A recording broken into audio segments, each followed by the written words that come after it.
Hi friends నమస్తే. యద్దనపూడి సులోచనారాయణ గారి 'Saugandhi' next part చూద్దాం. ఎన్ని ఖర్చులు, పైసా పైసాకి పోరాటమే కదా! ఉద్యోగం చేద్దామని వెళ్తే అక్కడే ఆకలి చూపులు. నాకెవ్వరూ లేరనేసరికే నా మీద వారికేదో అధికారం ఉన్నట్లు, నేను వారి స్వంతం అయిపోయినట్టు వెకిలి వేషాలు మొదలు. నేను ఈ జీవితం గడపడానికి ఎంత కష్టపడుతున్నానో తెలుసుగా. అదే నిన్ను చూడు. ఓ 10,000 అప్పు చేస్తే వత్సల్ చిటికలో తీర్చేవాడు. అప్పులంటే గుండెల మీద ఎంత బరువుగా ఉంటుందని. చాచాజీకి నేను 25,000 అప్పున్నాను. ఏం చేయను సౌ. ఏదో ఒకటి స్వతంత్రంగా చేయాలంటే డబ్బు కావాలి. ఈ డబ్బు కోసం బాధపడి పడి ఒక్కోసారి ఏ డబ్బు గల ముసలాయన్నైనా పెళ్లి చేసుకుందామా అని అనుకుంటుంటాను. ఛీ! అదేం ఆలోచన అంది సౌగంధి. జ్వాల నవ్వింది. ఆకలితో అలమటించే వారికి రకరకాల ఆలోచనలొస్తాయి. అవి కడుపు నిండిన వారికి ఛీ అనిపించొచ్చు సౌ. ఆకలితో నకనకలాడే కడుపుకి నీతి సూత్రాలేవీ తెలియవు. నువ్వు పరీక్ష పోయిందని బాధపడకు. మనిషి తెలివికి అవేం నిలువుటద్దాలు కావు. వ్యక్తిత్వానికి ప్రతీకలు కావు. మనం కలిసి చేయాల్సిన పని ఎంతో ఉంది. నన్నడిగితే నువ్వు సంతోషించాలి. ఎందుకంటే మళ్ళీ పరీక్షకు కట్టే నెపంతో నువ్వు ఇక్కడ నిరాటంకంగా ఉండొచ్చు. సౌగంధి మనస్సు జ్వాల ఎంత చెప్పినా ఊరట చెందలేదు. వత్సలకి పరీక్ష పోయిందని టెలిగ్రామ్ ఇద్దామనుకుంది. కానీ మళ్ళీ తటపటాయించింది. ఏమనిస్తుంది? వాళ్ళు పేపర్ చూసే ఉంటారు. వాళ్ళకి షాక్‌గానే ఉంటుంది. అక్కడ నువ్వేదో వెలగబెడుతున్నావని వాడి చేత అంత డబ్బు తగలబెట్టించావు. చివరికి ఇదా నువ్వు చేసిన నిర్వాకం అంటుంది అత్తయ్య. చదివింది ఇక చాలు. ఇంటికి పద అంటాడు వత్సల్. సౌగంధి మనసు హఠాత్తుగా సంతోషం అంటే ఏమిటో ఎరగనట్లుగా అయిపోయింది. వారం రోజులు గడిచినాయి. 10 రోజులు దాటాయి. వత్సల్ దగ్గర నుంచి కనీసం ఒక్క చిన్న మాట కూడా ఉత్తరం రాలేదు. సౌగంధి మనసు ఉడికిపోతోంది. ఏమిటిది? ఈ ప్రపంచం గెలిచిన వారికేనా నీరాజనాలు పట్టి జేజేలు చెప్తుంది? ఎందుకు? ఓడిపోయిన వారి గురించి ఆలోచించదే? ఓడిపోయిన మనిషి క్రింద లెక్క ఉండదా? వత్సల ఉత్తరం ఎందుకు రాయలేదు? నాకే బుద్ధొచ్చిందంటూ చెంపలేసుకుని పరిగెత్తుకు వస్తానని అనుకున్నాడు కాబోలు. నేనేం వెళ్ళను. అసలు చచ్చినా వెళ్ళను. ఆ ఇంట్లో అడుగు పెట్టను. మళ్ళీ పరీక్షలకు కట్టి పాసయ్యే వరకు వారి ముఖమే చూడను.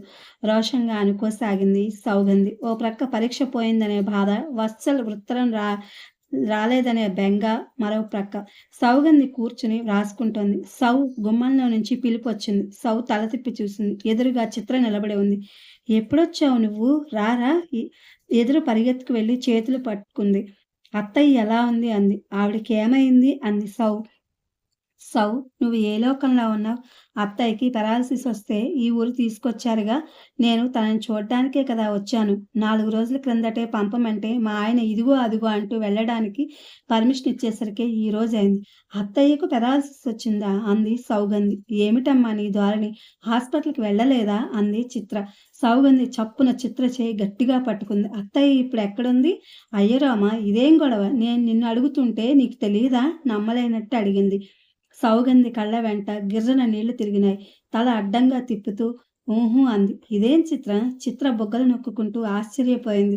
పద, రంగారావు బాబాయ్య గారికి తెలిసే ఉంటుంది. ఆయన ద్వారానే హాస్పిటల్లో చేర్చారని విన్నాను అంది చిత్ర. సౌగంధి, చిత్ర మరో గంటలోనే హాస్పిటల్లో ఉన్నారు. వత్సల్, వరలక్ష్మమ్మ మంచం పక్కన కూర్చుని ఉన్నారు. సౌగంధి, చిత్ర లోపలికొచ్చారు. అమ్మకి ఎలా ఉంది? చిత్ర వత్సల దగ్గరికి వెళ్ళింది. సౌగంధి వెళ్ళి మంచం మీద కూర్చుంది. అత్తయ్య చేయి పట్టుకుంది. గొంతు గాద్గదంగా అయింది. ఏడుపు వచ్చేసింది. ఎలాగో బలవంతంగా నిగ్రహించుకుంది. వత్సల్ చిత్రకి ఆవిడికి రాత్రివేళ పెరాలసిస్ వచ్చిన వివరాలు చెప్తున్నాడు. చాలాసేపటికి వరలక్ష్మమ్మ గారు కళ్ళు తెరిచింది. అత్తయ్య, నేను సౌని గుర్తుపట్టావా అంది. ఆవిడ కాసేపటికి గుర్తుపట్టింది. చీకటి పడుతోంది. ఇల్లు జాగ్రత్త. వాడికి అన్నం పెట్టు. నువ్వు ఎక్కడికి వెళ్ళకు అంది. ఆవిడ మాటలు సగం పలవరింతలుగా, సగం మామూలుగా ముద్దగా ఉన్నాయి. ఆ రాత్రంతా ముగ్గురు మేలుకునే ఉన్నారు. మర్నాడు రాత్రి నిద్రలో వరలక్ష్మమ్మగారు పోయింది. ఆవిడ డయాబెటిక్ పేషెంట్, బీపీ కూడా ఉంది. డాక్టర్లు వచ్చినప్పుడే లాభం లేదని పెదవి విరిచారట. కాదు ఇది అబద్ధం. సౌగంధి పెద్దగా ఏడ్చేసింది. అయ్యో, అమ్మ ఇలా చేసి వెళ్ళిందేమిటి? చిత్ర కూడా గొల్లుమంది. వత్సలు మాత్రం నిద్రలో పోయి ప్రశాంతంగా ఉన్న తల్లి ముఖాన్ని తదేకంగా చూస్తున్నాడు. అందరూ వరలక్ష్మమ్మ గారి శవాన్ని సిరిపురం తీసుకెళ్ళమన్నారు. అవసరం లేదు అన్నాడు వత్సల్. దానకాండలు ముగిసినాయి. 12వ రోజు కూడా చాలా సింపుల్గా జరిగింది. చిత్ర కూడా ఆ పూట వెళ్ళిపోతోంది. ఆ రోజు పెళ్లి ఆగిపోయినప్పటి నుంచి అమ్మ బెంగపడిపోయింది అంది చిత్ర వత్సల్ని సౌగంధిని చూస్తూ. మీ ఇద్దరూ ఒకరికొకరు ధైర్యం చెప్పుకోవాలి అంది. చిత్ర సౌగంధిని తన దగ్గరకు వచ్చి ఉండమని కోరింది. చిత్ర వెళ్ళేటప్పుడు సౌగంధితో అంది, వత్సలు కూడా అక్కడే ఉన్నా మీరిద్దరూ సాధ్యమైనంత తొందరలో పెళ్లి చేసుకోండి. అదే అమ్మ ఆత్మకు శాంతి కంది. సౌగంధి క్రిందకి చూపులు మరల్చుకుంది. వత్సలు ఎటో చూస్తూ ఉండిపోయాడు. చిత్ర వెళ్ళిపోయింది. నేను ఇంకో వారం రోజులు ఉంటే బాగానే ఉంటుంది కానీ ఇంటి దగ్గర పిల్లలు ఒకళ్ళున్నారు అంటూ వదిలి వెళ్ళలేక వెళ్ళింది. వత్సలు వెళ్ళి చిత్రని రైలు ఎక్కించి వచ్చాడు. సౌగంధి కూర్చుని ఉంది. అతను వస్తూనే తన బట్టలు బ్యాగ్లో పెట్టుకోసాగాడు. నువ్వు కూడా ఊరు వెళ్తున్నావా అంది సౌగంధి. అతను తల ఊపాడు. అతను సర్దుకుంటుంటే అడిగింది, ఒక్క మాట అడుగుతాను, జవాబు చెప్పు. అడుగు. అత్తయ్యకి అంత సుస్థి చేస్తే నాకెందుకు కబురు చేయలేదు నువ్వు? ఎవరు వచ్చి చేసేది ఏమీ లేదని తెలియటం వల్ల. డాక్టర్లు ఆవిడ పరిస్థితి చెప్పారు. నువ్వొస్తే వచ్చినప్పటి నుంచి పెళ్ళో అంటూ గొడవ చేస్తుంది. అది నాకు ఇష్టం లేదు. ఇప్పటికైనా ఫాల్స్ చాలు. సౌగంధి క్రిందకి చూస్తూ తలదించుకుంది. అది నిజమే కావచ్చు. మళ్ళీ ఎప్పుడు వస్తావు అడిగింది. తెలియదు. ఏదైనా పని ఉంటే తప్పక వస్తాను. పరీక్ష పోయిందని నా మీద కోపంగా ఉంది కదూ. అతను చివ్వున తలెత్తి ఒక్కసారి చూశాడు. ఆ తర్వాత ఆగ్రహం నిగ్రహించుకుని తన పని చూసుకోసాగాడు. పరీక్షా ఫలితం నీకు ముఖ్యం, నాకు కాదు అన్నాడు. గదిలోకి సాయం సంధ్యలు పరుచుకుంటున్నాయి. అతను పెట్టె మూస్తున్నాడు. సౌగంధి దగ్గరకు వచ్చి పెట్టె మీద చెయ్యి వేసింది. అతని ముఖం ఎత్తి ప్రశ్నార్థకంగా చూశాడు. వత్సల్, నేను ఒక మాట చెప్పనా? ఏమిటి? నువ్వు నువ్వు ఎవరినైనా మంచి అమ్మాయిని చూసి పెళ్లి చేసుకో. అతను ఒక్క నిమిషం సౌగంధి ముఖం చూస్తూ అలాగే ఉండిపోయాడు. ఆ తర్వాత థ్యాంక్ యూ అన్నాడు. మరుక్షణంలో పెట్టె తాళం వేయటం, అతను వెళ్ళిపోవటం కూడా జరిగిపోయింది. సౌగంధి అక్కడే నిలబడిపోయింది. నేనేమైనా తప్పు మాట అన్నానా?